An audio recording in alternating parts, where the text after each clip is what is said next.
So yeah, man. So we is gonna be lowering the car today. You feel what I'm saying? I'm just trying to show you how it looks as of right now. So just got a small little wheel gap up there in the front. So I'm just trying to get this wheel gap back here off. You know, just to drop that down just a little bit. You know, just a little TT. But yeah, I'm just waiting for my Brembo sticker right there to come on that caliber, so that's why that, you know, if anyone was curious, you feel what I'm saying. But yeah, we did went with Eibach lowering springs. You know, I didn't know. It just was a debate between H&R and freaking Eibach, so I just went with Eibach. So I didn't really want it to get low slam to the ground, because you feel what I'm saying. I got the splitter up there. You feel what I'm saying? I got the splitter and I ain't trying to really be scraping like heavy type. But yeah, these the Eibach spring we're gonna be installing today. So yeah, man, we're gonna show y'all us installing it. Hopefully it don't get nighttime. It's about that time. We got an hour left of sunlight. So yeah, man, we're just gonna take y'all boy with us, and y'all boys stay tuned.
Now, you good.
Alright, so we're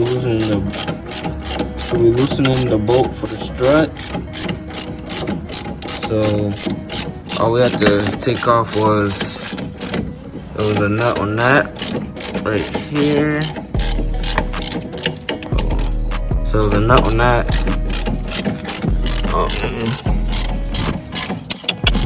The screw on the brake line. Yeah, so there's a screw on this. There's a screw on that. yeah, take off on that side. Then it was a 10mm on the brake line.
Alright, man, what's good, YouTube, man? So it's the next day, you feel what I'm saying? We successfully installed the lowering springs on the Scatpack. So yeah, y'all can really tell, man, like these lowering springs did made a difference. I feel like everything flush now. Like the car just feel like evenly flush. So it's no more wheel gap in the back. So yeah, man, like y'all look at the stance now. Like the stance on this thing is crazy, bro. Like it just looks so good, man. I advise y'all boy to lower your car if you can. You know, I think it's a 0.8 or 0.7 in the front, and it's like a 1.7 in the back. So I didn't want it too low, you feel what I'm saying? Because I got a splitter. You know, if I go too low, I might break the thing off, you feel what I'm saying? But yeah, man, me and my twin brother, we installed the lowering springs. It's very time consuming, man. I can tell y'all that. It's very time consuming. If you don't have them patience, I don't think you'll be able to do this, man. But just gotta put your mind to it, man. Anything is possible. But yeah, let us know in the comment section if y'all like how the Scat looks now, and let us know any other video ideas that we can do to the Scat, man, because we gotta keep on bringing bangers to the channel, you feel what I'm saying? So yeah, let's get this video to at least 30+ likes, man. You already know, man, it's the Hemi twins. we signing out.